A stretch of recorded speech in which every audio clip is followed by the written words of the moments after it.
Hi there and welcome to this thought leadership video where I'm thrilled to be in Vienna. I'm also thrilled to be in Raiffeisen Bank's headquarters, and I'm also thrilled to be joined by the Raiffeisen Bank's Head of Research, Mr. Gunther Deuber. Gunther, thank you for your time. Nice meeting you. Let's get stuck in. So, what key factors do you believe are going to be driving economic growth for the remainder of this year and also beyond? So in Central and Southeastern Europe, we currently see a little bit of slowdown, like in the whole of Europe. But honestly speaking, we have a certain outperformance in the region.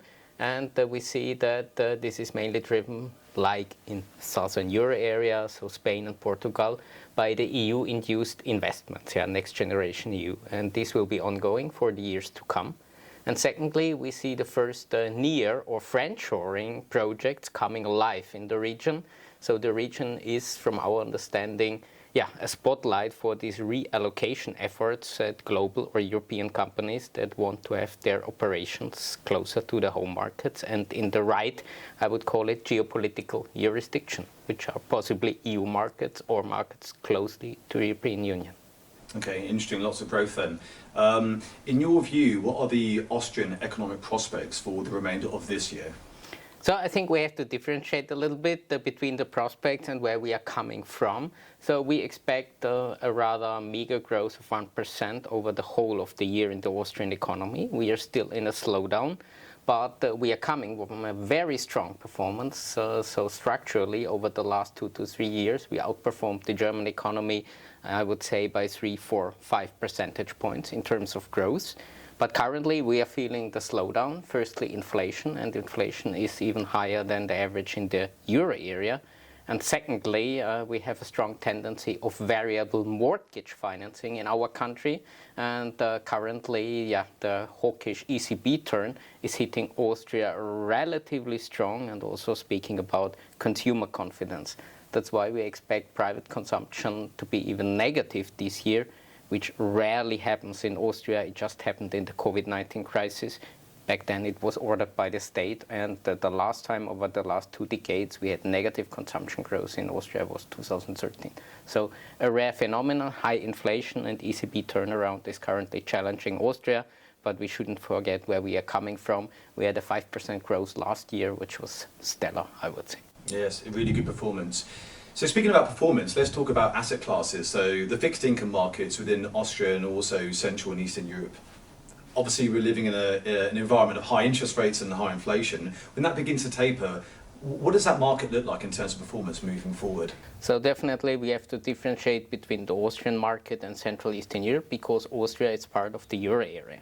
I think for investors it could be interesting once again, if we get closer to the peak of the rate hiking cycle, to look at duration. And here Austria is an interesting play in the euro area.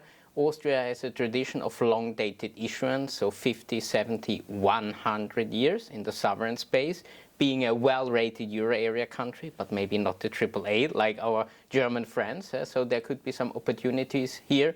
And also Austria issued a very long green bond, one of the longest green sovereign bonds in euro available. So interesting options there. And not to forget that Austria is offering also ESG compliant or green money market paper, which is also something of interest to lock in maybe current relatively high interest rates for the euro area. In Central Eastern Europe, we have seen a very, very front-loaded monetary policy, well ahead of developed market central banks. Average key rates are currently here at 8%, and we expect substantive rate cuts over the next 12 to 24 months in the region. Partly, this is priced in on markets, but I think bets on even stronger rate cuts can re-emerge. So we are once again a little bit back to where we had been maybe 10, 15, 20 years ago, these convergence bets, so that the region will converge stronger once again to euro area rates. This is a viable strategy that we will see in markets over the next 1 to 2 years. Interesting. Final question. I was speaking with you before we were shooting this video, and it's funny because if you look back in 2022, so much has happened. You just never know what's around the corner in terms of a macro geopolitical sense, on an asset class sense. Moving forward, what risks or what challenges do you foresee in the future? So on an interesting note, the geopolitical confrontation we are currently having did not result in a shock scenario, economically speaking. So we are more in a stagflation scenario in Europe like we had in the 70s.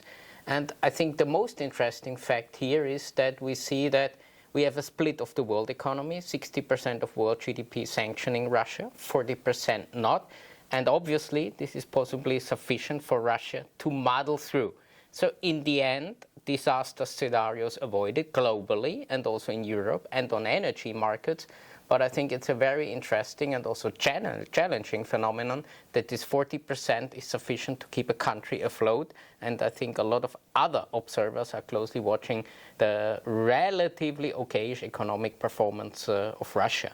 And this was definitely a striking element of the last year. On the one hand, the massive geopolitical shock, but somehow limited economic consequences. Interesting, always informative, very, very insightful, and I thank you for your time, Mr. Günther Däuber. Thank you. Thank you.